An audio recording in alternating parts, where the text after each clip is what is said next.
Ela, quando a Sim, gente sem tiver problemas. perguntas. Boa noite, Miriam, que prazer te ver aqui. Então, gente, eu vou apresentar a Carmen.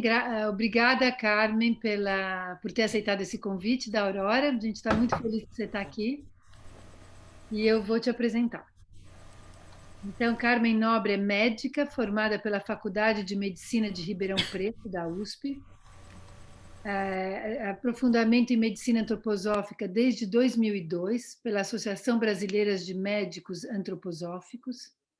Tem mestrado em Educação em Saúde pela Universidade Paulista Unip, docente dos cursos de formação baseados em antroposofia nas áreas de saúde e pedagogia, integrante da coordenação do curso de formação em medicina pedagógica pela Seção Médica no Brasil e atua nas áreas de pediatria, medicina pedagógica e medicina escolar.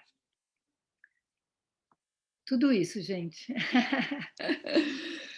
A palavra é tua, Carmen.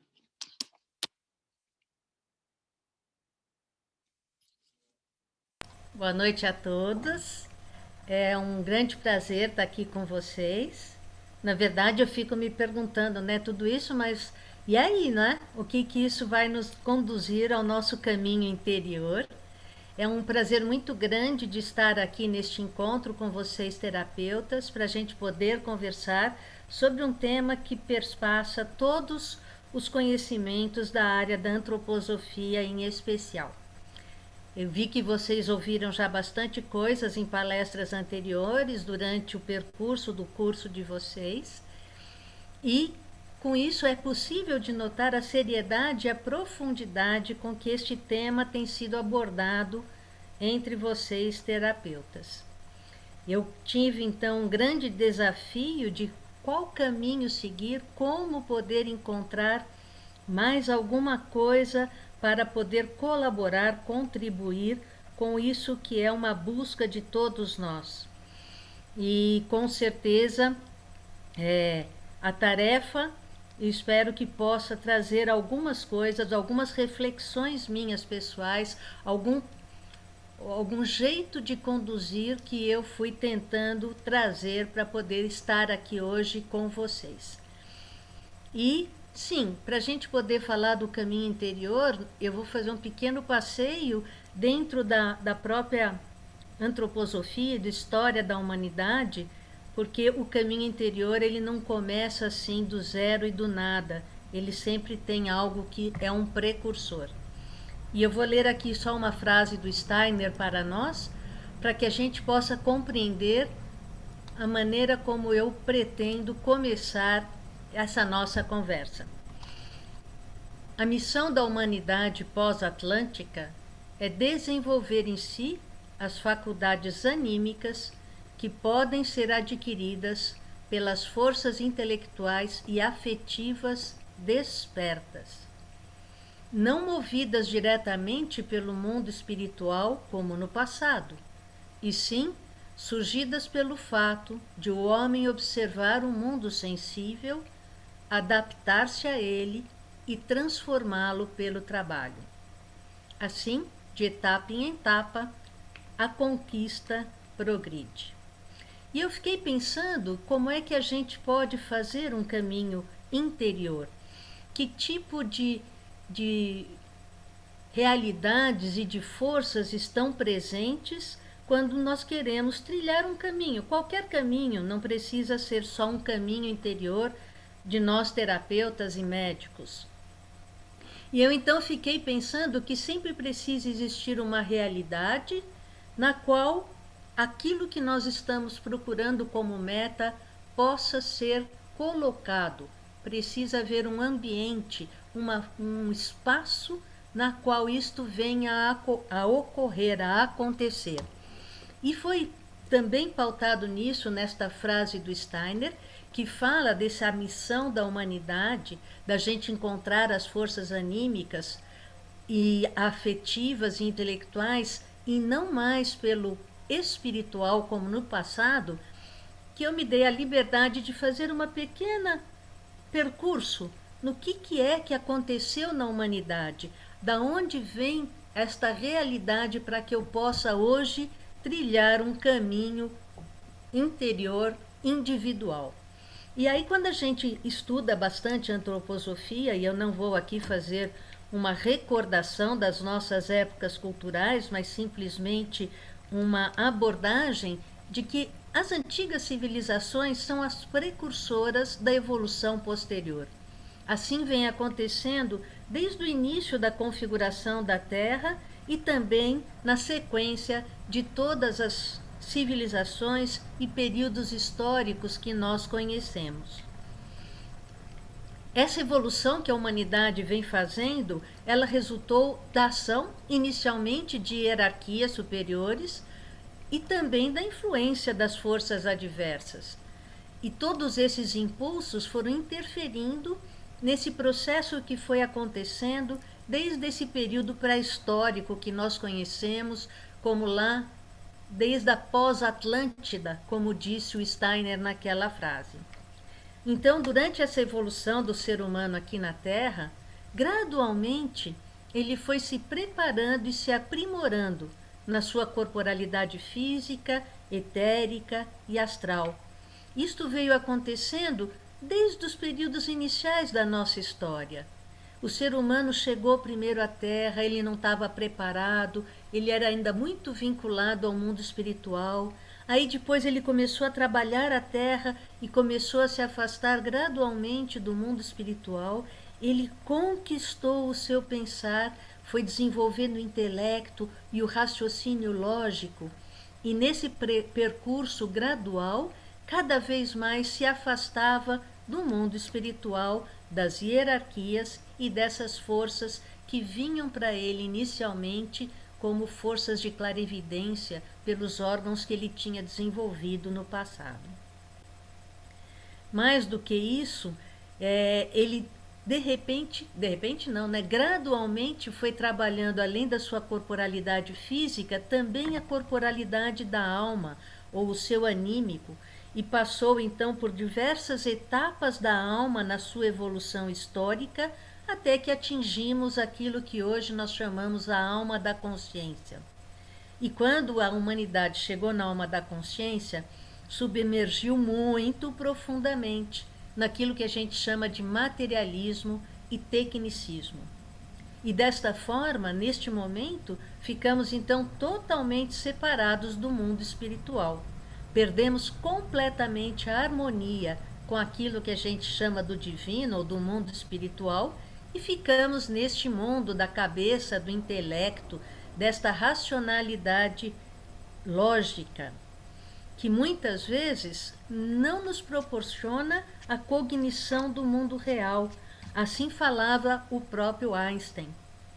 Mas quando a gente chega neste momento da alma da consciência na história da humanidade, dentro da antroposofia nós costumamos dizer que cruzamos o abismo da existência. Quando estamos muito separados do mundo espiritual, a humanidade passou a conviver com a dúvida, o ódio e o medo.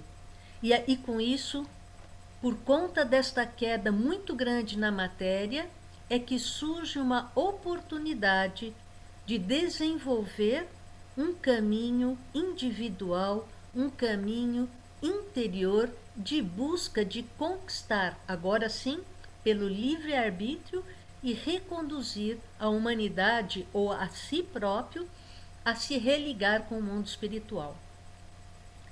Isso só pode ser feito a partir deste momento, a partir da alma da consciência, a partir da época em que as forças adversas atuaram na nossa interioridade, em plena liberdade. Então, a realidade que nós temos é a oportunidade de trilhar um caminho interior com plena liberdade, algo que veio sendo construído ou trilhado desde os primórdios da história da civilização. Essa história continua, né? E aí, por exemplo, no passado, haviam centros de mistérios que apoiavam, através de guias espirituais, o caminho daqueles que queriam seguir um caminho interior. Depois disso, quando nós pensamos a partir do evento da alma da consciência, a partir então do período dos séculos XVI, XVII, XVIII, XIX, começam a surgir algumas sociedades ocultas em busca de resgatar esses mistérios. E surge uma figura muito importante ligada a nós, e ela é uma das figuras que está aí na nossa imagem da palestra de hoje, né? Surge a figura de Christian Rosenkreuz, que era um jovem iniciado, e ele foi iniciado por 12 grandes sábios da humanidade, e ele guardou no seu corpo etérico a sabedoria de toda essa história da humanidade, daquilo que passou nos diversos centros de mistérios, desde a antiga Atlântida até mesmo o período desta época mais moderna na qual nós vivemos. E ele trouxe todos esses mistérios e guardou no seu corpo etérico, e sempre que ele vinha, ele trazia esse conteúdo, e esse conteúdo de Christian Rosenkreuz foi sendo atualizado para cada período da história em que ele veio como um ser espiritual que trazia toda esta memória evolutiva da humanidade, e ele trazia isso sempre numa linguagem adequada ao nível da consciência humana.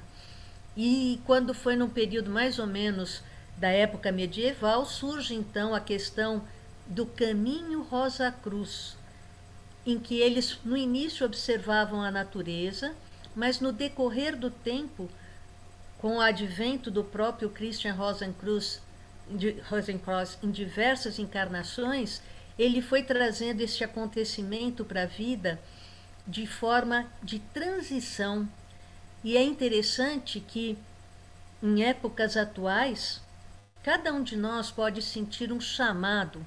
Na verdade, diz que quando nós passamos por uma crise kármica, quando a gente tem um evento na vida que tira o nosso tapete debaixo das pernas, quando a gente de repente se depara com uma situação inusitada, ali existe um apelo, um pedido para que a gente mude o caminho que está seguindo. Meio que esse acontecimento exterior, um fato que vem do mundo físico, é de um determinado modo o jeito da Escola Rosa Cruz nos chamar para que a gente trilhe um caminho de desenvolvimento interior. É um fato que muda a nossa disposição anímica, como se a gente tivesse, para alguns, recebido uma graça para continuar vivo. Outros falam que a vida que viveu até aqui não tinha mais sentido e que precisa mudar, ganhar uma nova realidade. Ou então como se a gente dissesse que recebeu esta vida como uma graça e que foi um chamado Rosa Cruz. Este é um momento de uma segunda vida que se acrescenta à primeira. De certa forma, é como se Christian Rosenkreuz inserisse em nós o impulso volitivo que nos conduz a essas vivências, a um chamado. Existe até mesmo uma máxima dentro do desenvolvimento espiritual que a gente recebe um chamado, 2 chamados, 3 chamados. Se nós não fazemos o nosso caminho em busca desta evolução, o mundo espiritual desiste de nos chamar. De qualquer forma, esse impulso volitivo pode ter sido colocado dentro de nós através desse chamado Rosa Cruz. Eu mesma cheguei na antroposofia num momento de grande crise pessoal. Eu já tinha me deparado com conteúdos da antroposofia diversas vezes na minha vida, talvez 2 vezes antes, mas no momento de grande crise, eu de repente entrei no curso de medicina em 2002. Isso já estava no meu coração, talvez eu não soubesse, mas quando eu fiquei sabendo que é assim que Christian Rosenkreuz nos chama, eu consegui compreender esse chamado. E é um chamado que dentro da Escola Rosa Cruz vem com um apelo: ó homem, conhece a ti mesmo. Esta máxima, ela já percorre muitas iniciações antigas. Ela sempre foi um caminho interior baseado numa evocação que a gente pode vincular a uma evocação dos Rosas Cruz. O próprio Rudolf Steiner também seguiu os mistérios da iniciação Rosa Cruz e foi um grande estudioso e trabalhou bastante com este conteúdo. Ele traz para nós muitos conhecimentos sobre a vida de Christian Rosenkreuz e também sobre o caminho de iniciação Rosa Cruz. Eles se entrelaçam quando surge a antroposofia e esse conhecimento de Christian Rosa Cruz se entrelaça com a antroposofia a partir dessa cosmovisão. E isto também é um preparo do nosso caminho, é uma realidade para que a gente possa trilhar um caminho interior.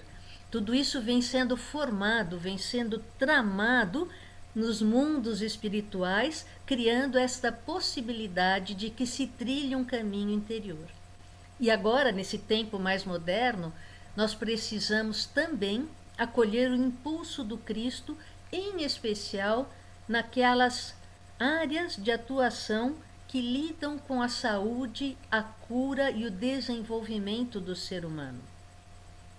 É muito importante que a gente procure vencer os obstáculos e tentar não se deixar sucumbir pelas forças do materialismo que estão à nossa volta. Essa tarefa de desenvolver o próprio eu no âmbito da autoconsciência, através desse livre-arbítrio, é uma tarefa bastante grandiosa e deve ser realizada, ou pode ser realizada através da antroposofia, através dessa inspiração crística, uma maneira da gente espiritualizar-se, fazer a religação com o mundo espiritual, ou então cumprir aquilo que o próprio João disse. O João traz duas grandes máximas. Um primeiro, o verbo se fez carne, que é a descida do Cristo à terra, algo que veio como Logos e encarnou num corpo físico. E ele depois complementa, dizendo que então a carne se fez espírito. E esta é a tarefa que nós temos dentro de um caminho interior, de conseguir nos religar ao mundo espiritual. A própria antroposofia fomenta essa consciência em nós. Também podemos dizer que os inícios dos ensinamentos de Christian Rosenkreuz e da antroposofia, que culmina na antroposofia com a ciência do espírito ou com a Escola Superior da Ciência Livre, também mostra para nós um caminho para o qual nós podemos tentar trilhar e nos conduzir como ser humano para resgatar a dignidade da própria humanidade. A iniciação, então, na antroposofia, ou o caminho interior, é algo que diz respeito a cada um de nós. É algo que está inscrito na capacidade que nós trazemos do nosso destino nesta vida. É algo que está disponível para nós desde o início da história da humanidade, como uma trajetória que já foi percorrida e que se criou uma realidade para que se possa trilhar um caminho interior. E a outra questão que eu julgo que é importante quando a gente já tem uma realidade do que fazer é o que nos motiva a chegar a trilhar um caminho. Qual é a força de motivação, o que nos impulsiona a seguir o caminho. E aqui eu hoje resolvi trazer para vocês uma forma daquilo que nos impulsiona. Muitos são as motivações, o próprio chamado que a gente tem para adentrar na antroposofia é uma motivação, mas muitas vezes não é a motivação suficiente para eu trilhar o caminho de um caminho interior. Às vezes eu chego na antroposofia e me basto com aquilo que é a cognição da antroposofia. Mas, quando a gente está nesse caminho de ser um cuidador de outros seres humanos, quando nós estamos voltados ao princípio da cura ou da terapêutica, o caminho de autoconhecimento que está disponível para a humanidade meio que se torna uma tarefa pessoal. Nós temos que trilhar um caminho de autoconhecimento, porque eu, para conhecer o outro, preciso, num primeiro momento, conhecer a mim mesmo, para depois poder me aprofundar na alma humana daquele que eu estou cuidando, dos nossos pacientes, daqueles que a gente está tentando levar à cura ou uma terapêutica. Existe um dos mantras do Steiner que está relacionado com o mantra médico e que diz na parte final: e na tua vontade de curar, contemplarás também a necessidade de cura do homem terrestre. E talvez aqui esteja um dos segredos da gente poder querer trilhar um caminho interior como um terapeuta, como um médico, como um profissional da área da cura, da área do cuidado humano. E agora eu vou trazer para vocês um pouco que a motivação pode vir por aquilo que o próprio Peter Selg descreve como o caminho interior do terapeuta a partir da cristianização do processo de cura. Ou ele também fala assim: como é que no nosso caminho interior nós podemos resgatar a vontade crística de curar? É bem sabido que a maneira como Cristo curava em tempos antigos não é a mesma capacidade de cura que nós desenvolvemos hoje. Mas a vontade crística de curar pode estar disponível para nós, e ela é sempre permeada pelo amor transbordante. O Cristo trouxe o principal ensinamento do amor, algo que está intimamente vinculado ao órgão do coração. O amor transbordante, que é a força do Cristo, a verdadeira força do Cristo, seria o grau mais elevado da trajetória do caminho interior. E que então nós temos que almejá-la para poder atingi-la. Como se tivéssemos alguns passos antes de chegar ao amor crístico, algo que é os degraus da motivação para que a gente possa atingir esta verdadeira vontade crística como motivação para seguir o caminho interior. Essa capacidade desse amor transbordante, esse amor crístico, essa vontade crística de curar, ele pode nos ajudar a transformar o destino e o karma. Um encontro entre um terapeuta e o seu paciente, quando nós conseguimos ter uma motivação cada vez mais aprofundada para chegar na vontade crística, transforma e reescreve o destino e o karma do médico e do terapeuta e do seu paciente. Esse é um ato terapêutico verdadeiramente permeado de amor. É, na verdade, um ato de sacrifício. É um ato onde nós cumprimos um serviço crístico. Estamos como que fazendo um sacramento, um serviço a serviço do próprio Cristo.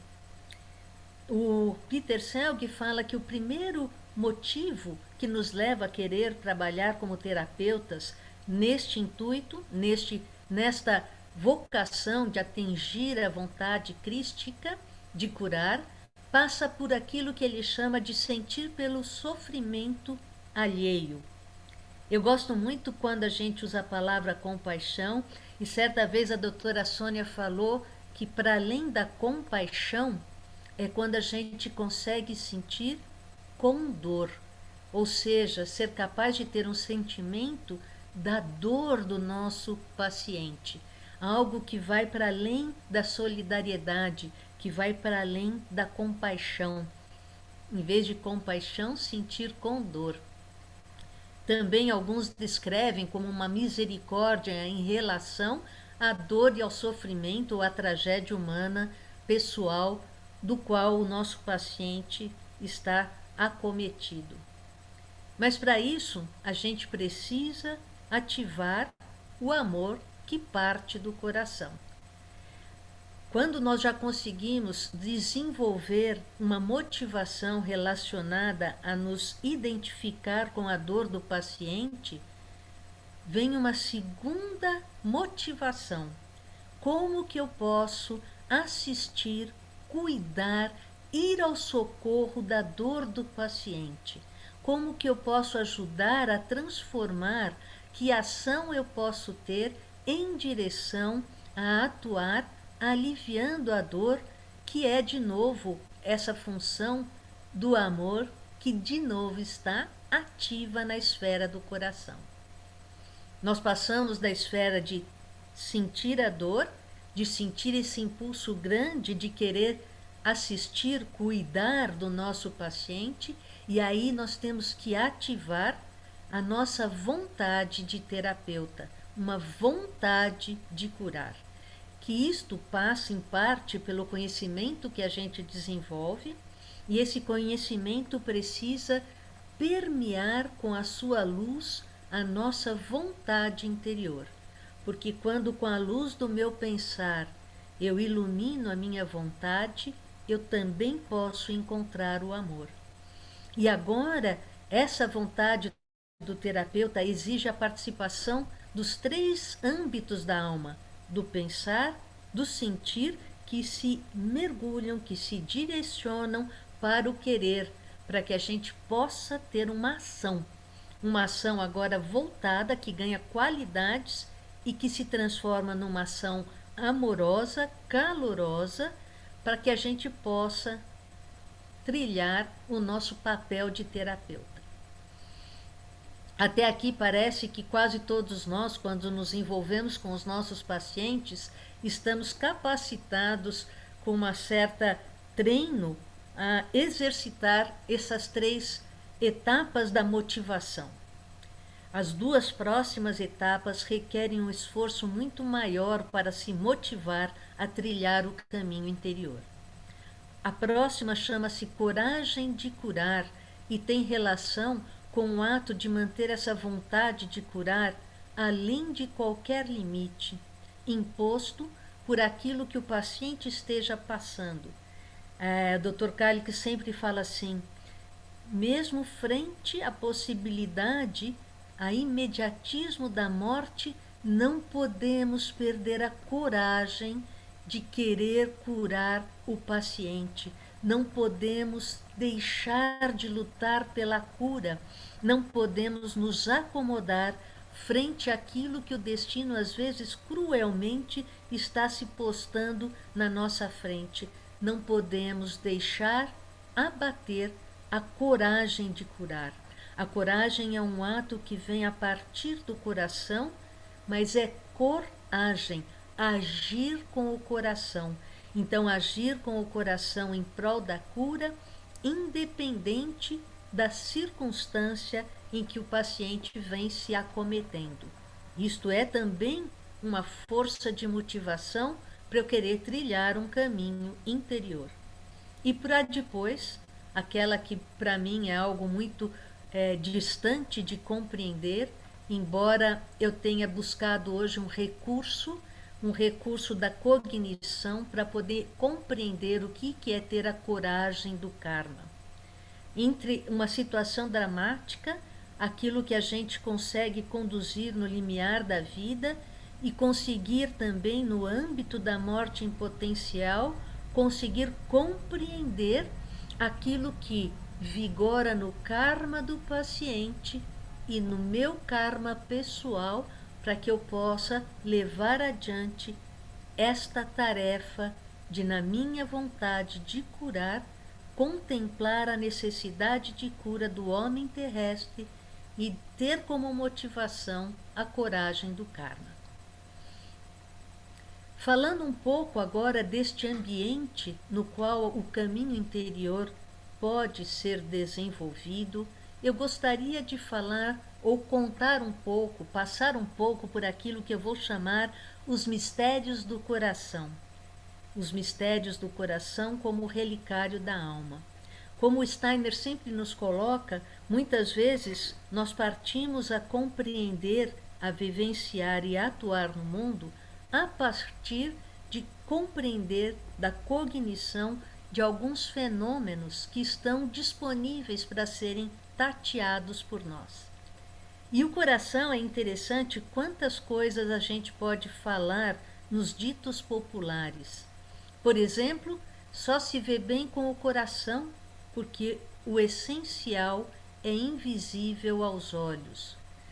Quando nós estamos atuando como médicos ou terapeutas, muitas vezes nós somos treinados a usar os órgãos sensórios para perscrutar e compreender aquilo que está vigorando no processo do adoecer do paciente. Mas o médico e o terapeuta, para Peter Selke, têm uma necessidade de ter uma visão espiritual do mundo e observá-lo a partir dessa perspectiva espiritual para poder exercer a nossa profissão. Não só apenas de uma forma exterior e intelectual, mas também com todo o coração e com todo o nosso ser. E por conta de sairmos desse pensamento intelectual materialista, aquilo que eu posso observar com os meus órgãos sensórios e reconhecer como a superfície do ser humano, eu vou fazer aqui um caminho para nós de como terapeutas, nós podemos compreender este órgão, que é o órgão do coração, esse relicário da alma, quais são os fenômenos e mistérios que acontecem nele, que podem ser para mim uma forma de compreender o caminho interior. E aí eu pergunto para mim mesma, né? Foi uma pergunta que eu me fiz enquanto preparava aqui a conversa com vocês. Como que nós podemos atuar a partir do coração? E aí sim, eu fiquei aí estudando várias questões dentro da antroposofia e me deparei que a antroposofia nos traz inúmeros exercícios, práticas e meditações para que a gente possa desenvolver e praticar pensamentos e sentimentos que sejam ativos e criativos a partir do coração. Em muitos momentos a gente ouve falar, não, tem que desenvolver um pensar vivo, tem que desenvolver um pensar do coração. Isto é uma forma da gente poder agora compreender este conteúdo que a antroposofia nos traz, é poder também compreender de que órgão nós estamos falando, mas agora sobre o ponto de vista espiritual. Ou seja, eu vou fazer aqui uma conversa com vocês de como a ciência do espírito, a antroposofia, fala ou passa a descrever intimidades deste coração físico. Por exemplo, a gente tem muitos mantras e meditações, e um deles, que também é do âmbito médico, nos diz assim: sente no número das pulsações a força anímica do Sol. E com isso, numa frase tão pequena e curta, a gente pode ir percebendo que o coração físico que está aqui batendo dentro do meu peito tem também relação íntima com forças do próprio macrocosmo.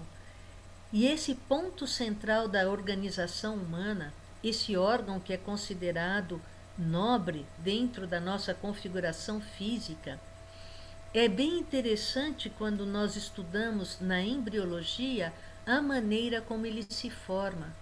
Ele vem e se configura fora do embrião. Ele não começa dentro do corpo físico. Ele está fora do organismo e posteriormente este embrião vai envolver e incorporar, levar o coração para dentro. O Sol central nosso nasce fora da nossa organização física, mas quando ele é levado para dentro, ele é capaz de ter um papel de mediar o processo entre os dois polos, o polo da cabeça e o polo do metabolismo ou do abdômen em membros. Ele vai ser responsável por harmonizar tudo o que se passa na esfera superior da existência humana e o que se passa na esfera inferior da nossa realidade física. Só para a gente recordar, né? Pela cabeça, pelo polo superior, eu estou voltado ao mundo exterior. Eu recebo o que vem do mundo pela cabeça, não só as percepções sensórias, também a respiração, o ar que eu inspiro, adentra pela cabeça. E quando eu falo do polo inferior, que agora está dirigido ou focado no que acontece no mundo interior, eu recebo aquilo que vem a partir do abdômen e dos membros, o que vem da digestão e da ação do ser humano no mundo. Um outro jeito da gente poder ir vendo essas questões é imaginar que esse órgão central da vida humana, ele é totalmente impulsionado pelo sangue. O sangue é que faz com que a expressão dos processos da vida circulem e ativem o coração. De um outro jeito de falar, tudo aquilo que é percebido pelos órgãos sensórios, aquilo que eu trago através da inspiração pelo ar, que não é só o oxigênio, mas também as forças plasmadoras que vêm com essa inspiração, tudo aquilo que vem do âmbito inferior, que é o que eu processei do alimento terrestre pela digestão e aquilo que eu atuei no mundo vem como impulso, tudo isso vai pela circulação e adentra as câmaras cardíacas. É percebido pelo coração. O coração, além de ser um órgão no qual é circulado todo o sangue, ele também é um órgão de percepção. Quando vem o sangue da cabeça ou das impressões sensórias e o sangue do abdômen, o sangue que vem do pulmão com a aeração, esses sangues estão nas câmaras do coração lado a lado. Eles não se tocam. Aquilo que veio como programado do destino e aquilo que eu realizei como ação na Terra, eles estão lado a lado. Porque pela cabeça eu também trago os meus ideais, as forças que me trazem e me fazem trazer para o meio a vontade ou os ideais, os impulsos que me levam a ter pensamentos do que eu quero fazer no mundo. E quando eu atuo no mundo, também vem lá do futuro algo que está me chamando para atuar, para construir uma realidade. E essas duas forças, a que vem do passado e a que vem do futuro, também se encontram lado a lado nas câmaras do coração. E tudo isso, o que vem como impressão sensória, o que vem como ar, o que vem como imagens de forças plasmadoras, o que vem como substâncias da digestão e que vão construir o meu corpo, o que vem como o impulso da minha vontade, daquilo que eu realizei como ação, tudo isso agora é checado dentro deste órgão de percepção. O coração faz a leitura de tudo o que já foi, de tudo que vem do passado. O coração faz a leitura daquilo que move meus membros e que vem do futuro. Ele confere, ele atualiza e ele dá uma nova resposta e um novo direcionamento. Ele reequilibra as necessidades do passado e aquilo que é solicitado pelo futuro. Eu gosto muito de ditado, e os ditados já dizem: ouça a voz do coração, ou então vá aonde o seu coração mandar. Existe um outro que fala: a boca fala o que o coração sente. Porque é nesta região do coração em que eu vou poder ter a certeza interior se a trajetória que eu estou dando para a minha vida faz sentido para aquilo que eu trouxe para realizar agora no mundo. E há um poema ou há um mantra do Steiner que diz da seguinte forma: em meu coração brilha a força do sol, em minha alma atua o calor do universo. Eu quero respirar a força do sol, eu quero sentir o calor do universo. Força solar, preencha-me, calor do universo, permeia-me. É no coração que essas duas questões do calor e da força e da luz do universo vão se encontrar. E para que a gente possa compreender a maneira como as forças do passado e as forças do futuro, aquilo que eu faço aqui na minha biografia, se encontra com aquilo que eu trouxe como programação da minha vida, eu gostaria de recordar com vocês o evento do corpo etérico ou do coração etérico. Isso é um dos mais profundos mistérios humanos, que é a transformação do coração etérico no decorrer da evolução da criança. Quando a criança é concebida e está no útero, o seu organismo físico, o núcleo físico, atrai para si as forças do mundo etérico e que descem lá do mundo espiritual e ficam envolvendo o embrião durante o processo de gestação. Quando acontece o nascimento físico, esse corpo físico inicia com o nascimento do corpo físico o desenvolvimento do corpo etérico individual. Então, durante o período do primeiro setênio, a criança está desenvolvendo o seu corpo etérico individual. Ele vai amadurecendo e se transformando gradualmente. Vai também contribuindo para o aperfeiçoamento do corpo da criança. Perto dos 7 anos, ou perto daquilo que a gente fala da troca dos dentes de leite por dentes permanentes, ele termina a sua principal tarefa, que é a função de desenvolver pelas forças do crescimento um organismo físico que agora já pode adentrar ao mundo da Terra totalmente formado, embora ainda não totalmente amadurecido. E aí, quando erupciona esse dente permanente, nós dizemos que nasceu o corpo etérico. E que uma parte do corpo etérico vai se destinar a se desprender do polo da cabeça e ficar à disposição das forças do pensar e da memória. Mas tem um outro evento de um porte, então, muito mais grandioso que vai acontecer durante o segundo setênio. Quando a gente compreende que esse corpo etérico vai gradualmente configurando cada uma das etapas e esferas, ele se desprendeu do polo da cabeça e durante o segundo setênio ele está interessado em desenvolver os órgãos do sistema rítmico, o coração e o pulmão, até que ele leva a que o pulmão se desenvolva por completo nos seus alvéolos e que a relação entre a pulsação e a frequência respiratória adquiram a mesma proporção que o mundo adulto, que é de 4 batimentos cardíacos para uma respiração, um processo respiratório. Ele estava ocupado com o sistema rítmico, o corpo etérico. E aquele corpo etérico herdado, aquele que nós trouxemos quando o embrião atraiu do mundo etérico as forças etéricas que envolveram a criança, esse corpo etérico herdado gradualmente vai ficando empalidecido.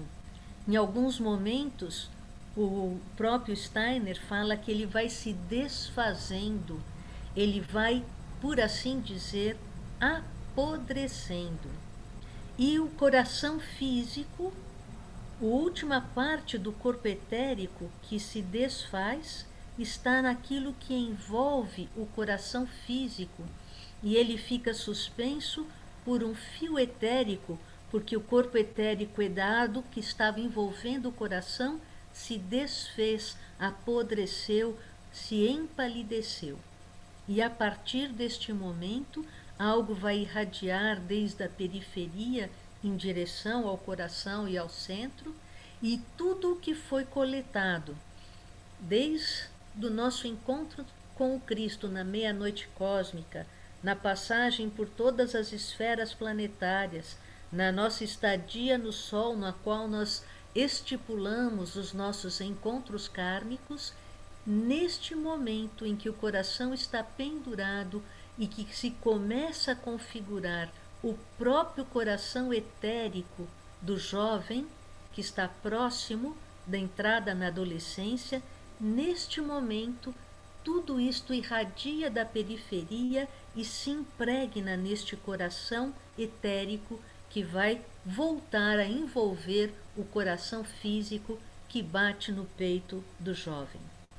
Antes da adolescência, alguns dizem antes dos 14 anos, o karma não estava inscrito neste coração etérico que envolve o coração físico, mas, a partir do mundo espiritual, lenta e gradualmente foi se condensando e trazendo e imprimindo, tatuando este coração etérico com tudo aquilo que nós chamamos do escrito das palavras flamejantes que inscrevem o nosso karma nesta tábua que se chama o coração etérico.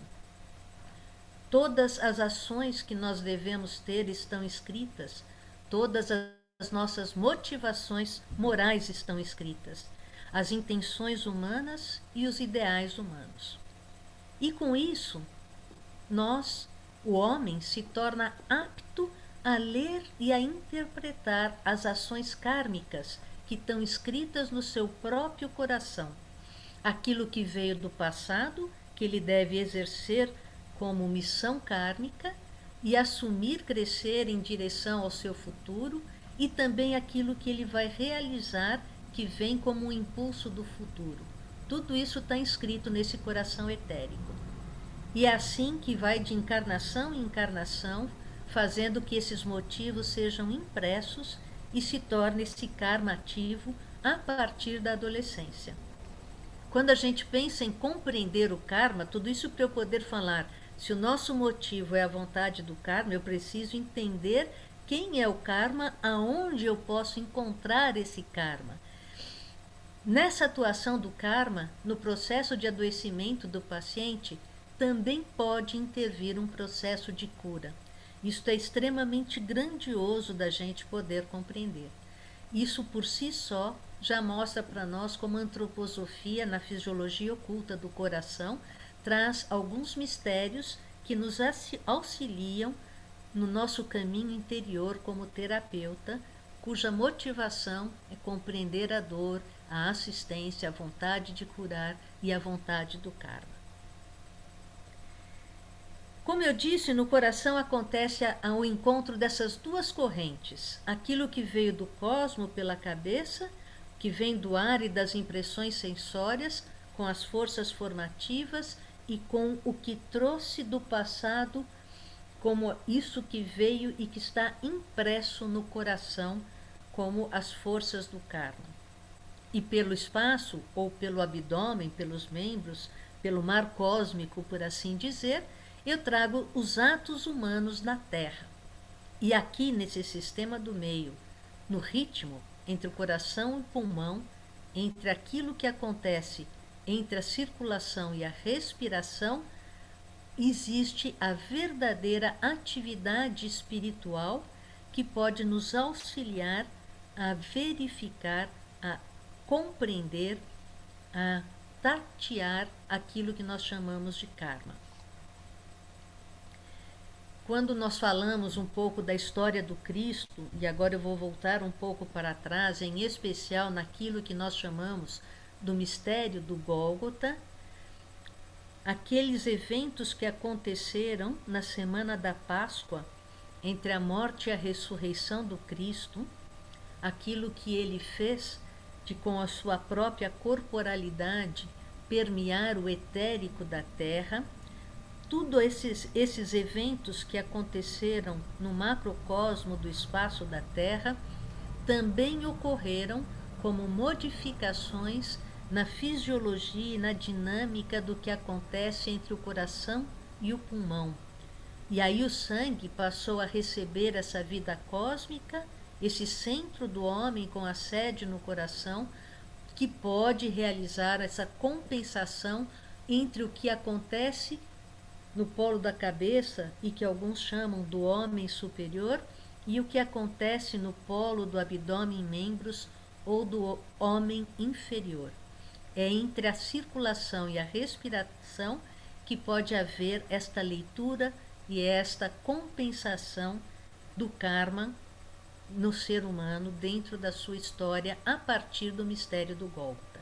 O Cristo trouxe esta possibilidade para nós quando ele adentrou o corpo etérico da Terra. Então, desde a transição dos tempos, o que flui para o coração e o pulmão, o que flui do pulmão para o coração, é como se fosse o próprio batismo do Cristo descendo da esfera solar para a Terra. E agora, o que flui do coração para o pulmão, que vem por baixo do homem inferior, é o ser humano adentrando o mundo espiritual através do impulso crístico. Então, dentro do coração, eu posso ter, por um ponto de vista, o impulso do batismo do Cristo através do meu homem superior, e a partir do meu homem inferior, a possibilidade do ser humano se religar ao mundo espiritual através daquilo que nós falamos do impulso do crístico. Isto é o despertar da alma no coração, este centro que é do próprio ser, que tem uma relação coerente entre o espírito e a terra, que torna sensível ante a palavra que revela o mundo espiritual e que ajuda a encontrar a força terapêutica de cura que vai ser revelada nesse sagrado. É como terapeutas, nós podemos executar a vontade do divino em relação do doente aqui na Terra. Levar esse eterno para dentro da vida do paciente e tornar-se ativo nesse ser vivente. Como que a gente pode reintegrar a força física exterior com aquilo que é espiritual e cósmico?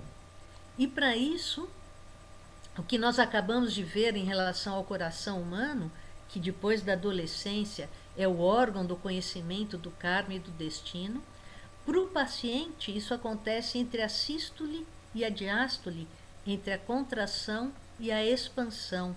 É na pausa que o eu humano pode se aproximar das duas vertentes do karma, aquilo que veio do passado, que vem pelo polo superior, e aquilo que vem do futuro, que vem pelo polo inferior, pela atuação dos membros movidas pelas forças do futuro. Este encontro vai se dar neste lugar sagrado nas câmaras cardíacas. Mas o Steiner também dizia assim para nós, ou ele traz um outro verso, um outro mantra, que diz o seguinte: corações interpretam o karma quando corações aprendem a ler a palavra que cria a vida humana, quando corações aprendem a falar a palavra que cria o ser humano. Buscar este caminho é compreender este pano de fundo. Buscar o espiritual ou caminho interior é entender este verbo que forma o ser humano. E esse poema do Steiner, quando a gente consegue trazê-lo na intimidade do coração do terapeuta, ele é possível de mover a nossa vontade do karma. Quando eu consigo perceber a palavra do cosmos que está configurando a vida humana do meu paciente, quando eu consigo ler aquilo que está impresso como destino no coração etérico do paciente. O coração do terapeuta precisa aprender a falar a linguagem do karma, do devir, porque é assim que ele vai atuar terapeuticamente. Talvez este seja um mantra que mostra para nós como o despertar da alma no coração pode ser ativado. E quando a gente ouve o que reverbera no nosso próprio coração, a gente se conecta com este centro de conhecimento, com a morada do próprio coração, aquilo que fala a palavra do cosmos. Eu posso ler o karma e o coração do meu paciente quando eu consigo escutar o conhecimento que vigora no meu próprio coração. O coração, de um certo ponto de vista, é o centro do Logos, é ele que interpreta o destino. É como se o coração, esse órgão no qual a alma pode germinar o relicário da alma, tanto do paciente, que está em busca da cura, como do terapeuta, que está em busca do caminho interior para poder cumprir a vontade do karma. Esse coração espiritualizado é um dos motivos nosso de realizar no mundo. É uma estrutura calórica e sutil que acontece no coração. Esse coração, ele participa da formação do karma não só na medida em que ele pertence ao organismo do metabolismo e dos membros. Ele também traz esse karma do futuro e esses impulsos específicos do karma do passado que vão se expressar na biografia humana. Nós pudemos ver então que eu preciso de uma realidade já criada para que eu possa desenvolver um caminho interior. Eu preciso de uma motivação para poder trilhar o meu caminho interior. E agora eu fico me perguntando qual é o caminho que está disponível para nós. Nós vimos algumas estratégias, mas eu posso também trazer para nós que estamos aqui na antroposofia temos que levar em conta todo o papel da regência da época de Micael. É justamente quando vigora a alma da consciência que ele traz para nós a possibilidade de libertar os pensamentos da região da cabeça para que a gente venha desenvolver o pensar do coração. Aquilo que Cristo implantou no mistério do Gólgota como uma fisiologia no coração, agora, a partir do advento da regência de Micael, ele torna ainda mais possível de que a gente venha a transformar o nosso pensar da cabeça no pensar do coração. E isso pode ser aquilo que a gente diz de ler a palavra e falar a palavra do karma. Este é o fundamental de um pensar micaélico, o pensar do coração, que está disponível para nós através da própria escola de Micael e através da antroposofia. Isso também acontece na comunicação entre a cabeça, o cérebro e o coração, quando o sangue é eterificado nesta corrente, onde essa substância vai sendo impregnada. Aqui no coração há um momento, o momento da pausa, é um momento em que não há circulação de sangue para o próprio coração. No momento entre uma sístole e uma diástole, há uma pequena morte, que logo na sequência ressurge. In Cristo morimur, vigora na pausa entre a sístole e a diástole, esse sangue então que é permeado dessa força crística na alma, no coração. É muito fundamental que a gente venha a compreender que tudo isso são mistérios e são forças de espiritualização que nós podemos seguir como um caminho interior para despertar da alma no coração. Várias formas de mostrar para nós a redenção desse pensar materialista dentro do relicário do coração. E um outro caminho importante da gente compreender como que o nosso coração vem sendo preparado para que a gente possa despertar a alma nesse relicário é quando nós nos recordamos daquilo que a quarta estrofe da pedra fundamental nos conta. Luz divina, Cristo Sol, aquece os nossos corações, ilumina as nossas cabeças, que seja para o bem o que pelos corações queremos fundar, o que pela cabeça, com meta segura, queremos guiar. Essa pedra fundamental da antroposofia, que foi lançada no Congresso de Natal por Rudolf Steiner, traz então um dos grandes fundamentos da antroposofia, o que o Cristo revelou para a humanidade na transição do tempos, o impulso do amor que ele disponibilizou como a principal força a ser alcançada no decorrer dos tempos, é necessário que a gente faça o desenvolvimento de um novo órgão espiritual para poder chegar ao impulso do amor do Cristo transbordante na nossa vontade. E assim o Steiner, na época do Congresso de Natal, ele implantou o verso da pedra fundamental no coração etérico da humanidade, de cada um dos seres humanos que estavam ali presente. Mas cada vez que nós declamamos, que nós pensamos, que nós estudamos, que nós praticamos o verso da pedra fundamental, ela vive neste coração etérico humano, na fisiologia, na transformação do nosso coração, agora de uma maneira muito mais concreta, não só pela imagem do dodecaedro, mas em especial pelo verso da pedra fundamental. Isso cria então a base para que as forças anímicas venham a se desenvolver e formar este novo órgão.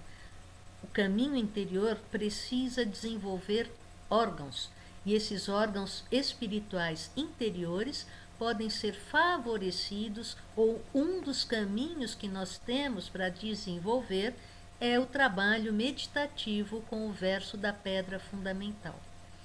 Quando na pedra fundamental a gente evoca alma humana, e isso nos leva à união com o Espírito Pai das alturas, com a vontade do Cristo nas amplidões e com os pensamentos do mundo do Espírito.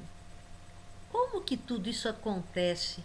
Como que um verso pode ter tamanha potência no pensar, no sentir e no querer? Como que nós podemos, através do verso da pedra fundamental, nos vincular a esse impulso do Cristo?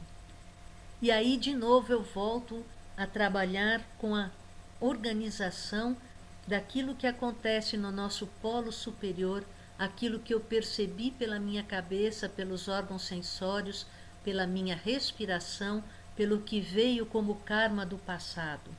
Tudo isso se relaciona com a casa do espírito, aonde desperta a alma, per spiritum sanctum revivissimus. E quando eu penso no polo inferior, no abdômen e nos membros, aquilo que recolhe tudo que foi transformado pelo meu metabolismo, aquilo que veio como fruto, como produto do que eu atuei no mundo, eu adentro a casa do Pai, aonde eu exsurjo como filho de Deus. Ex Deo nascimur. Tudo isso percorre a interioridade humana, vai pelo sangue, para cima e para baixo, e se distribui para toda a periferia da nossa organização.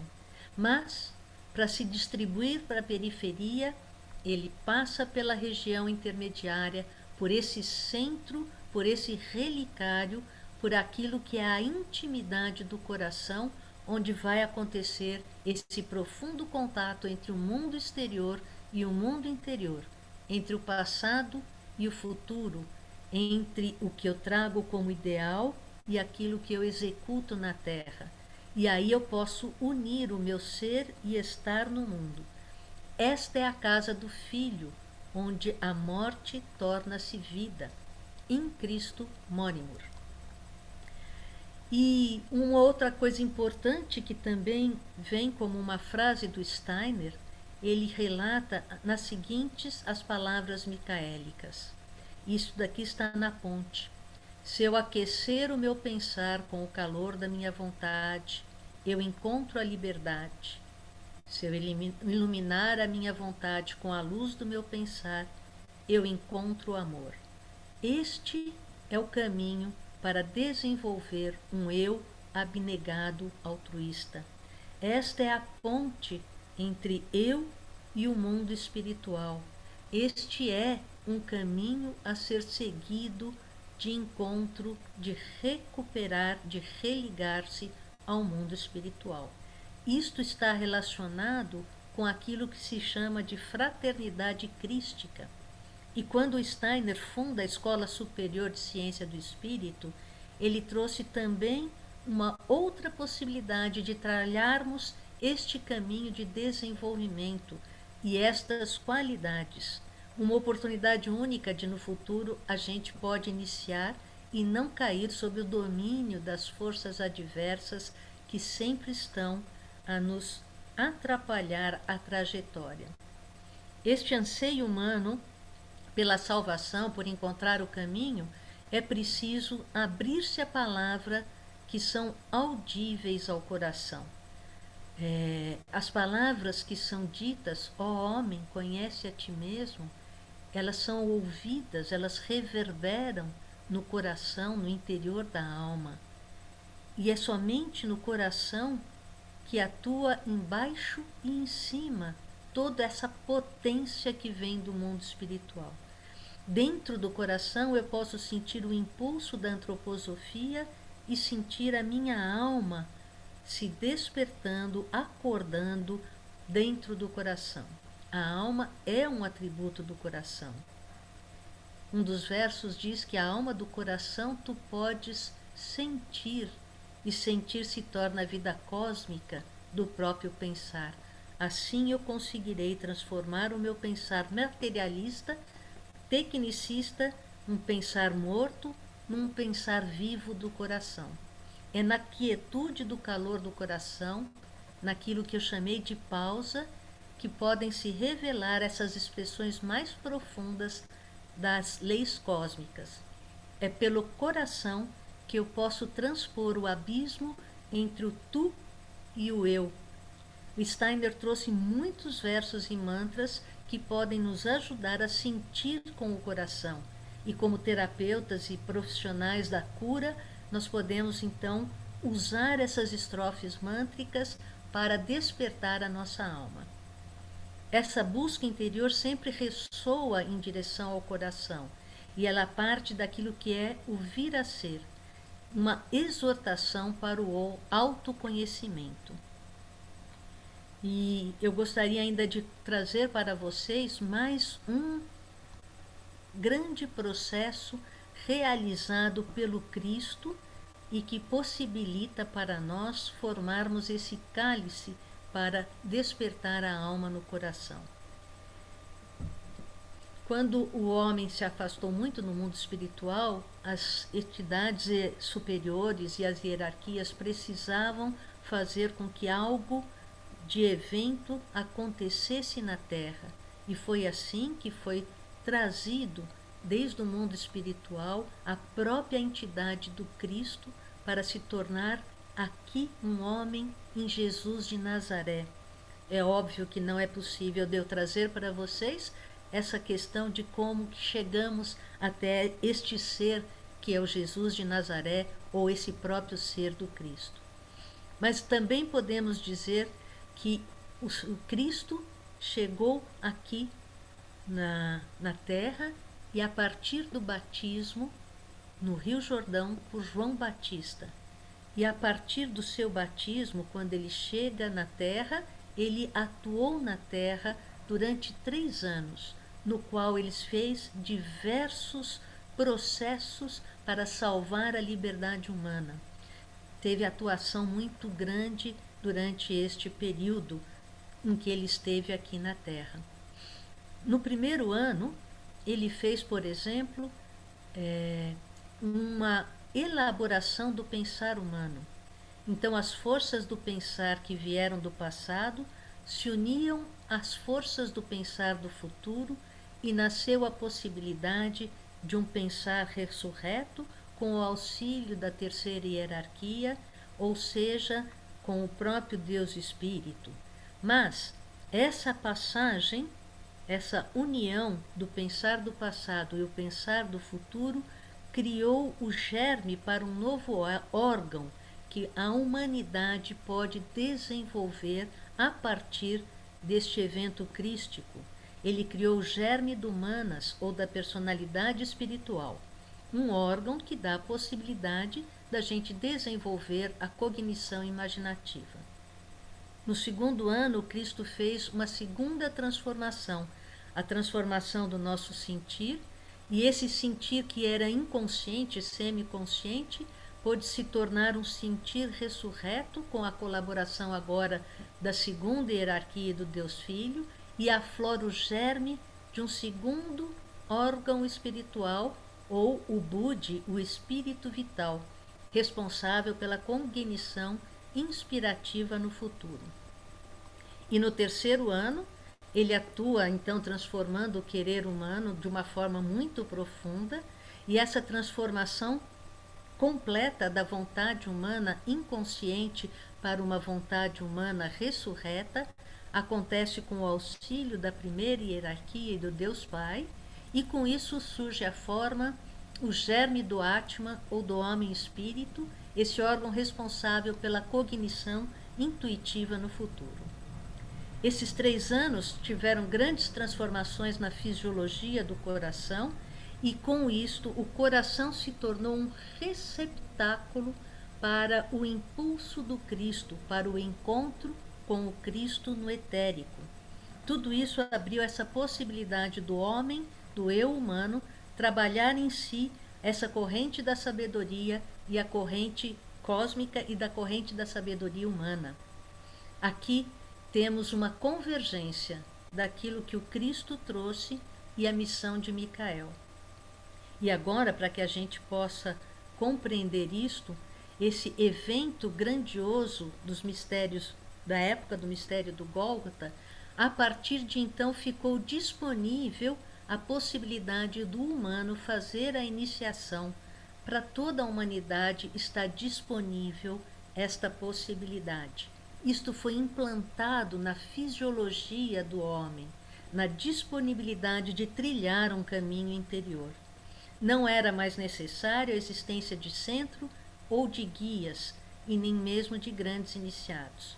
Aquilo que o eu pode fazer, a partir de então, passa a ser esta possibilidade de, enquanto humano, para que a gente faça o trilhar do nosso caminho interior, nós precisamos resgatar tudo aquilo que a própria humanidade fez no decorrer da história e que a criança também o faz no decorrer da biografia.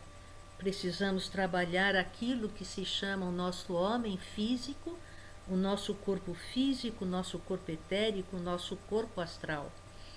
Também precisamos trabalhar aquilo que nós chamamos o homem anímico, que é a alma da sensação, a alma da razão e da índole e a alma da consciência.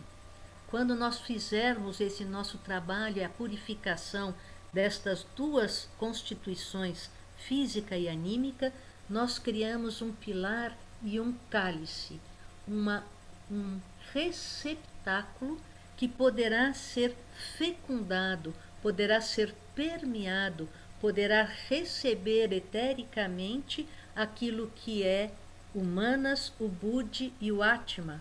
Isso tudo acontece no nosso coração, quando então aquilo que nós preparamos, que é o Filho do homem, pode acolher e receber como graça o impulso do Filho do Deus vivo. Isto são os motivos, as circunstâncias e um caminho como meta.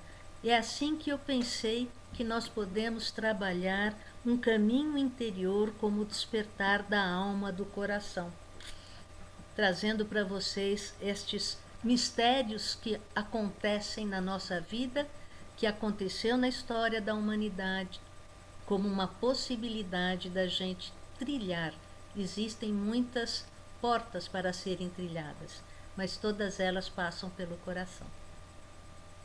Então, acho que a gente pode conversar. Vocês não fizeram nenhuma pergunta antes, eu fiquei quietinha aqui, só falando.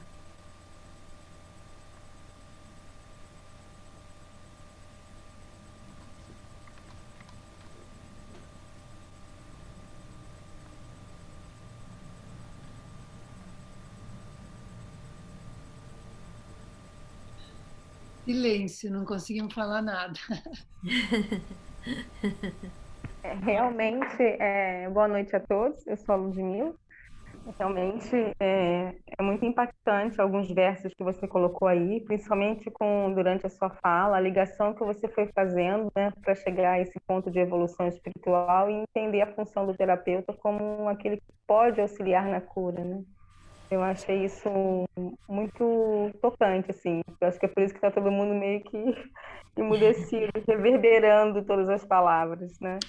Porque foi tudo muito encantamento, foi de um encantamento a tua fala, né? Assim, as citações que você trouxe, ela foi criando um encadeamento e um encantamento do que é você lidar com o outro, né? O cuidado que você precisa ter com o outro. né? E o olhar para si para poder olhar para o outro. Então, eu acho que é um encantamento que está reverberando aqui. Que bom. Tomara que possa Obrigada. mesmo. Sim, foi muito, muito bom. Muito, muito obrigada. O que eu achei também muito interessante foi assim essa descrever, né, todo esse caminho e fazer essa ligação com os versos da Pedra Fundamental, né? E onde aí que nos mostra, vamos dizer assim, o sentido maior desse verso, né? E também nos mostra essa realidade. Foi muito importante. Então, eu achei de suma importância isso, porque é uma meditação através desses versos, ela pode nos conectar, como você diz, com esse eu sou, né? Com esse Cristo e com toda essa membração, todos esses membros, né? Os membros. Então, quando diz, tu que vives na cabeça, tu que vives no membro, ó alma do homem. Aí, então, começou a fazer todo sentido, né? Essa explicação que você deu e que veio vindo, e de entender realmente a realidade e a verdade cósmica, que também pode ser vivida neste homem, né? Então, dá para ver muito, ficou muito claro para mim esse espelhamento desse cósmico, desse cosmo, todos esses pensamentos cósmicos, todas essas atos cósmicos, tudo que fala nos versos, né? Sim. E todo esse pulsar, quando diz homem, tu que vives no pulsar do coração e do pulmão. Então, quer dizer, para mim foi muito bom porque ficou vivo, eu compreendi perfeitamente agora a necessidade de recitar esses versos. De uma certa forma, seria muito, assim, até pretensioso querer dizer que eu entendi, né? E se tornou um pouco mais vivo para mim. Muito obrigada. Imagina. Tem uma pergunta aqui no chat, Carmen. A Clarice pergunta se as doenças cardíacas e as arritmias indicam algo com esse caminho da iniciação. Eu vou comentar um pouco o que eu já ouvi do Dr. Calix e que eu compreendo bem. E eu vou citar de novo. Sente no número da pulsação a força anímica do Sol. Em especial as arritmias têm uma íntima relação em eu estar eu estou no contrapasso, em descompasso com aquilo que está no coração e no Sol como um órgão central. Então, e a gente sabe disso. Quando a gente apaixona, o coração não dispara. Quando a gente está com medo, ele não bate mais forte. Então, quando eu estou num descompasso entre o que eu tenho que realizar e o meu coração faz essa leitura, ele reclama. A princípio, o coração é um órgão que não adoece de per si. Quando a gente fala do ponto de vista da fisiopatologia antroposófica. Não é, sabe, não é uma questão, é neurosensorial, é estético. Quase sempre é nos polos que a gente adoece. O coração, ele harmoniza. E quando ele chega a ter uma arritmia, mostra esse descompasso. E eu também já ouvi dizer, e estou só repetindo, que, por exemplo, um infarto é um momento em que houve uma ruptura muito grande entre aquilo que eu tinha que realizar, que eu trouxe do passado, e o que eu estou fazendo, que vieram como forças do futuro. É como se fosse dois... Eu vou fazer uma imagem, mas eu não tenho certeza se a imagem que eu vou fazer é verdadeira. Imagina que agora vem dois impulsos kármicos que não estão coerentes e se confrontam. e aí o coração dá o sinal, ele adoece dizendo, nossa, agora eu não sei como pensar. Mas isso é uma imagem que a Carmen está fazendo e que para mim faz um sentido quando eu penso como que a medicina convencional descreve a maneira que as pessoas infartam do coração. Isso também é colocado muito na questão da psicossomática. Ela também descreve assim, o coração quebrado, um coração partido. Algo que quando eu penso nesta qualidade maior do encontro do karma do passado e do karma do futuro, pode haver um choque, uma pororoca. Aconteceu uma pororoca no coração e ele adoeceu. E essa é uma imagem que eu fiz, mas eu não posso falar para vocês que isto esteja escrito nos livros de antroposofia. Mas é uma imagem. Obrigada, maravilhoso. A Mary quer falar. Fala, Mary. Eu quero fazer uma pergunta a Carmen. Pode fazer. Eu gostaria que você desse algumas indicações para nós do ponto de vista do terapeuta, porque na formação do terapeuta, o que seria interessante trabalhar para aumentar essa capacidade, então, essa sensibilização de atuar, de perceber o karma do paciente, porque isso é a nossa tarefa. Então, o que você indicaria? Os versos da pedra fundamental, os exercícios colaterais? O que você acharia mais interessante? Eu compreendi a sua pergunta. Na verdade, quando eu fui estudando para poder preparar, eu me deparei, por exemplo, com o ciclo da medicina pastoral.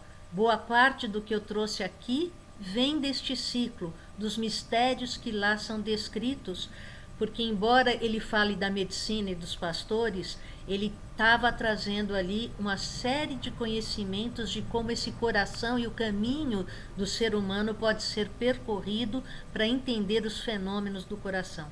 Ele é um livro que descreve muito fisiologia oculta do coração. É trabalhoso nesse sentido, mas quando ele faz a alocução para os médicos, dá para compreender que se eu não entender que órgão é esse, eu não consigo trilhar.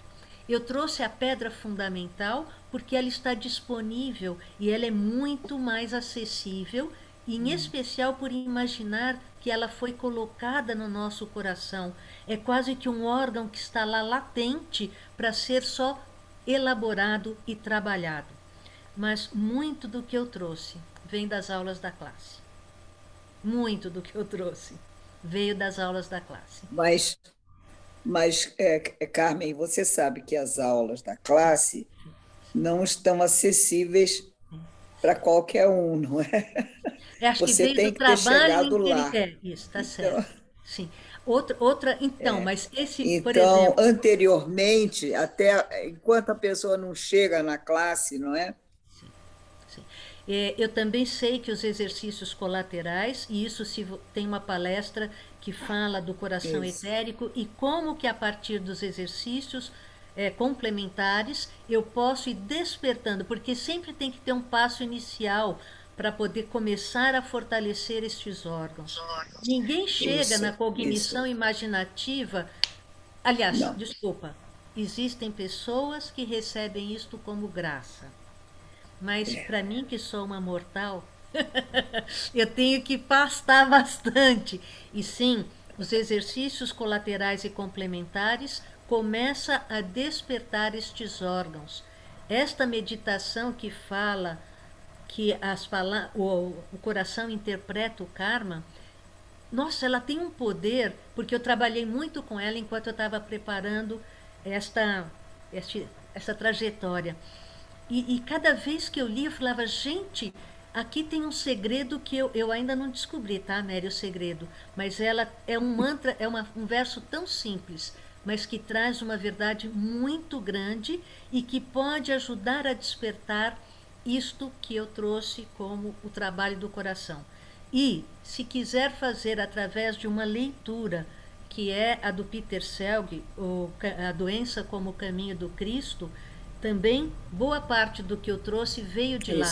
Quando eu falo da nossa motivação, eu tiro de toda a fala que o Peter Selg, porque o Peter Selg ele já traduziu Steiner para nós, né? Ele vai, e a última palestra em especial, a quarta palestra, ele fala do coração. E ali ele conta para nós como é que eu posso ir acordando este relicário da alma. E é através deste verso que ele faz esta colocação. Ele vai dizendo como é que a gente chega nisso. É um jeito, Mary. Eu acho que Porque eu acho que... Muito obrigado pela sua resposta e pelas indicações, porque eu acho que, especialmente para os terapeutas, não é? Claro que para qualquer ser humano é importante trabalhar esse órgão maravilhoso, mas principalmente os terapeutas, eles têm que ter desenvolvido essa qualidade, essa empatia, até para não cair num sentimentalismo, que não é isso que se trata, não é, sim. Carmen? Quando se fala do coração, o perigo é excesso de simpatia, sentimentalismo, A e gente o cai que em é alguns arquétipos, né? realmente... Exatamente. E quando a gente vê você falar, então a gente entende essa fisiologia oculta do coração, a mensagem oculta do coração, que não é sentir com a alma, é sentir com o coração, é outra É coisa, outra não é? coisa. Você está É falando outra de uma outra coisa. Muito obrigado. A Stefanelli tem uma pergunta. Pode falar, Stefanelli. Então, Carmen, obrigada por ter tocado no assunto do livro da medicina pastoral, porque é uma das opções que a gente tem no Grupo Rafael como o próximo livro agora para o segundo semestre.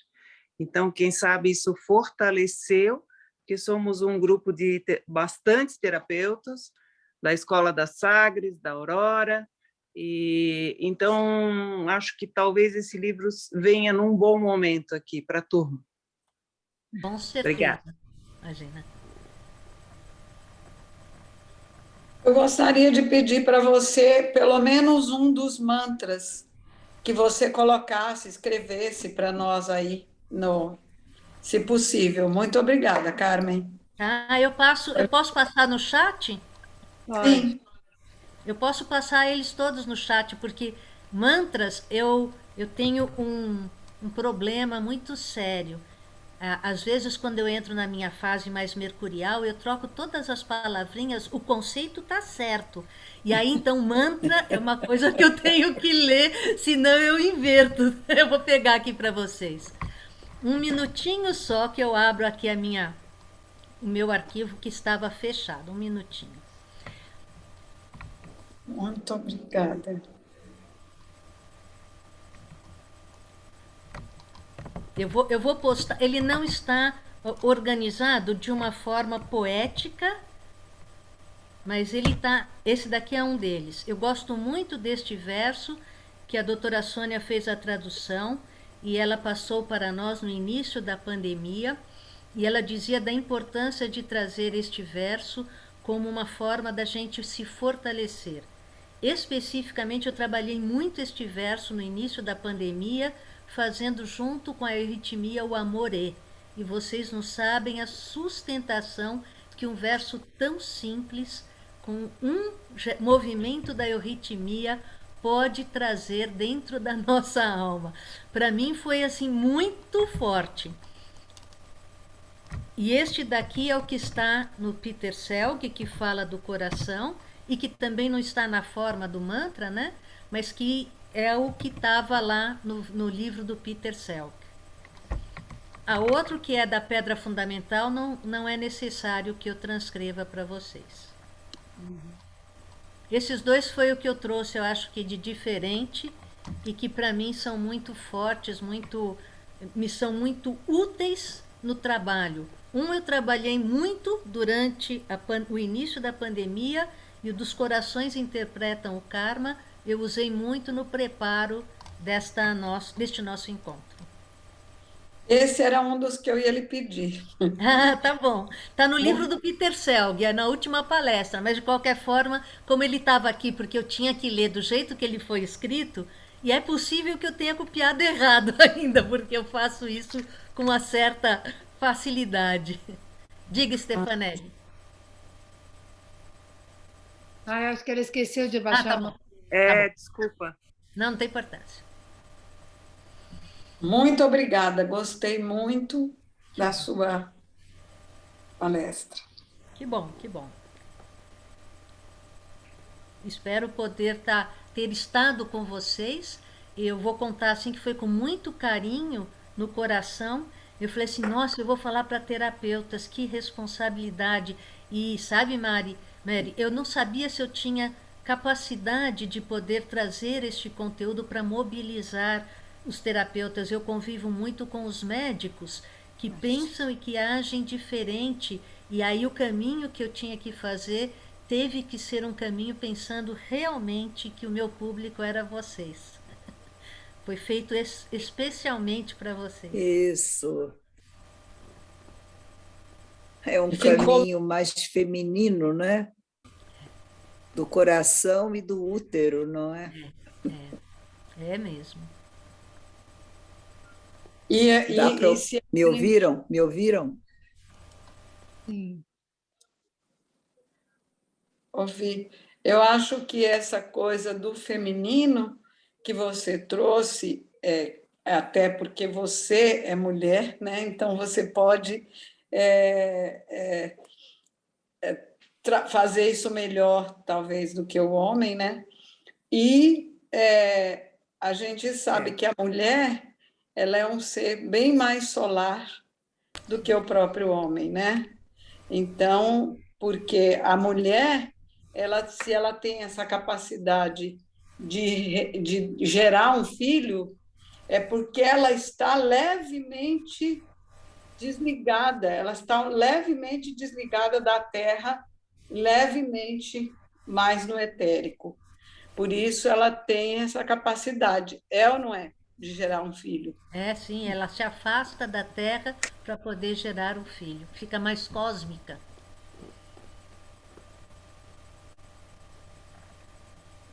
Também eu acho que quando ela age como terapeuta, ela também faz esse movimento, né? Sempre um pouquinho fora da Terra, sempre um pouquinho mais cósmica, né? Ela tem outra pegada, é diferente do médico, é completamente diferente. Sim. Talvez você, como médica, seja diferente de um médico. Sim, mas foi isso que eu pensei, porque o médico ele realmente ele trabalha muito mais com essa parte, a fisiologia. Se eu pudesse falar assim durante 3 horas a fisiologia oculta, estava resolvido, mas não era isso, né? Precisamos fazer a conexão com o que está por detrás da fisiologia. Olha, Carmen, 3 horas a gente não aguenta, não, tá? Eu sei que não, médico aguenta. De teoria da da fisiologia não dá, não. Com certeza. Nós não. É cansativo. Nós não. Tem que falar Carmen, umas que coisas mais. o nosso instrumento de trabalho são as cores, que também são os pensamentos do coração, né? Sim. Então, Sim. Lógico. É bem esse Então encontro tem entre que luz e trevas, né? tem que ter mais uma sutileza, alguma coisa. Exato. Conosco, né? Foi. Então, Carmen, tem Muito aqui, bem. eu não sei se você está lendo o chat. Muito obrigado, então, Carmen. Foi Tem muito bom muitos te ver. agradecimentos no chat para você, gratidão por tanta amorosidade, foi lindo, muito grata, foi muito especial. Que bom. Todo mundo te agradecendo muito. E realmente, Carmen, eu fiquei impressionada como você fez assim num fôlego só, né? Isso às vezes é um problema. Não, mas eu acho que eu não falei rápido demais. Eu acho que eu consegui. Não, isso você fala bem calmo até. Reverberando fundo. Aqui tem mais uma. Carmen, algumas das Essa é a passagens... Carmen, essa é a Carmen. É a fio vermelho, né? Carmen, alguma das passagens que você citou também... Muito bom, muito obrigado. Desculpa, também não- constam no Evangelho de São João e no Evangelho de... sim. O Evangelho de Mateus foi uma das bases para também Isso. preparar esta palestra. Eu percebi na sua fala, alguns apontamentos vieram desses evangelhos, né? Isso mesmo. Perfeito. Que ótimo. Muito bom. Bom, obrigada, Carmen. Tá todo Muito mundo obrigada a encantado, vocês eu acho, também pela por tua serem fala. bons ouvintes. Também com essa fala, né, tão profunda, tão especial. Foi muito, muito incrível. Eu te agradeço muitíssimo. Eu que Agradeço agradeço o também convite, a né? presença de todos vocês, fiéis aqui na Aurora. E até o começo de agosto agora. Obrigada. Muito Tá bom. obrigado pelo convite e pela confiança de férias. terem me entregue tarefa hercúlea. Muito obrigada por vocês. Entregou porque sabia que você ia vingar bem ela. Obrigada bom. a todos. Obrigada. Boa noite. Muito bom obrigada. descanso, pessoal. Boa Até noite. mais. Obrigada, boa noite. Boa Muito noite. obrigada. Boa noite. Boa noite. Maravilhoso. Especial. Boa noite. Obrigado. Obrigado, Carmen.